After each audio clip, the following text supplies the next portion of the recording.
Katika utengenezaji wa sabuni za miche pamoja na sabuni za vipande, yako mambo muhimu sana ya kuzingatia ambayo unapaswa siku ya leo kuyafahamu. Kwa hiyo ambatana nami mwanzo mpaka mwisho wa video hii ili uweze kuongeza ufahamu wako zaidi katika masuala mbalimbali ambayo yanahusiana na uzalishaji wa bidhaa mbalimbali za viwandani, haswa sabuni hizi za miche pamoja na vipande au sabuni za magadi.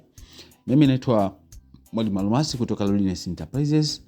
Unaweza ukasubscribe ikiwa unapenda ujasiriamali, lakini pia nimeweza kuandalia kitabu kinaitwa Ujasiriamali ni Ajira, na nimeweza kuandalia program nzuri kabisa ya mafunzo online. So ikiwa una uhitaji huo, basi unaweza ukanitext WhatsApp kupitia 0783 500 971. Ikiwa na changamoto yoyote, basi unaweza ukanitext kupitia namba hizo kwa WhatsApp. Karibu sana msikilizaji ambaye umekuwa ukinifuatilia sana, nikuongereshe na nikwambie kwamba hii ni nafasi ya pekee tena nimekuletea darasa hili kwa ajili ya kuongezeana ufahamu ambao unahusiana na uzalishaji wa bidhaa mbalimbali za viwandani. Unapokuwa unataka kuzalisha sabuni zako za miche au sabuni za magadi pamoja na sabuni za vipande, unapaswa kuzingatia mambo yafuatayo tena muhimu sana, ambayo ikiwa hutayafuata haya, basi hutapata matokeo mazuri au hutapata faida pia ya kile ambacho unakifanya. Jambo la kwanza, lazima uzingatie sana bajeti yako ambayo unaitumia katika kujipatia raw material au zile malighafi zako. Kwa nini nasema hivyo? Haimaanishi kwa sababu malighafi tu zinapatikana basi ununue, hapana. Zipatikane, lakini pia zipatikane kwa bei rafiki ambayo itakusaidia wewe kutengeneza na utakapouza basi upate faida. Mfano, malighafi kubwa ambayo tunaitumia ni mafuta ya mise. Jitahidi sana kupata mafuta ya mise. Ikiwa hauongezi kitu ambacho kina kuongezea volume au hauongezi kitu ambacho kinaongeza wingi wa sabuni, basi hakikisha kwamba dumu halitazidi shilingi 65,000 ili upate faida. Lakini kama una vitu vya kuongeza wingi wa sabuni au kama formula ambayo utaitumia utaweka vitu vya kuboost ile volume yako, basi angalau dumu lako lisizidi zaidi ya 80,000, kwa sababu utaongeza ile boost kwa ajili ya kuongeza volume. Kwa nini nasema hivyo? Wajasiriamali wengi tumekuwa na kasumba moja ya kusema kwamba sabuni za miche, sabuni hazilipi, za magadi hazilipi.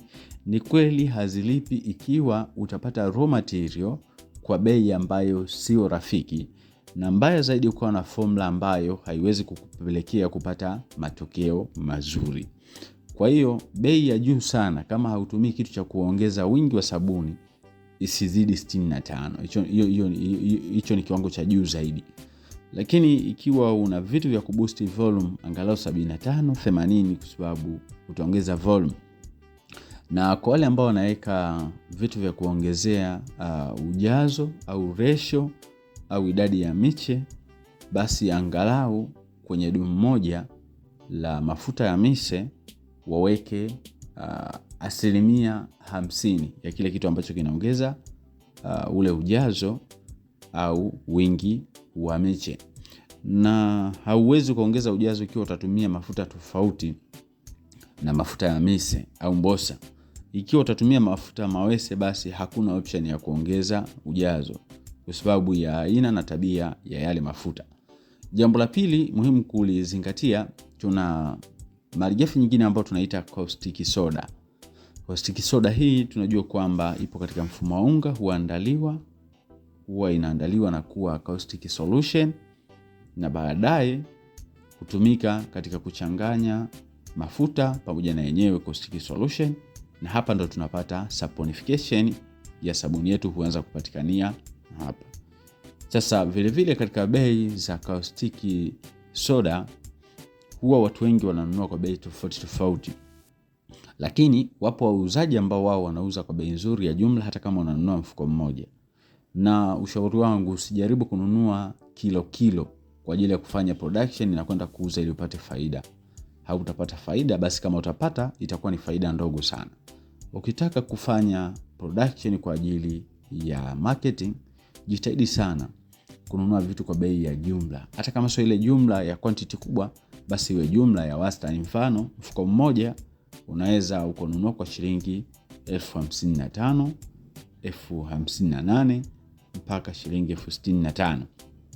Angalau kwenye caustic soda basi usivuke kiwango au wastani wa 65,000.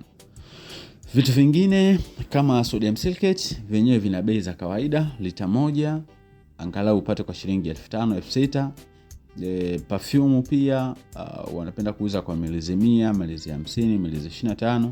Angalau milizi 100 usipate zaidi ya shilingi 10,000 kwa perfume za mafuta ambazo zinafaa katika utengenezaji wa sabuni ya miche. Karibu sana. Huu ni mwendelezo wa madarasa yangu ambao naendelea kuyafanya. Kama una changamoto yoyote unaweza kunitext WhatsApp then tukashauriana zaidi.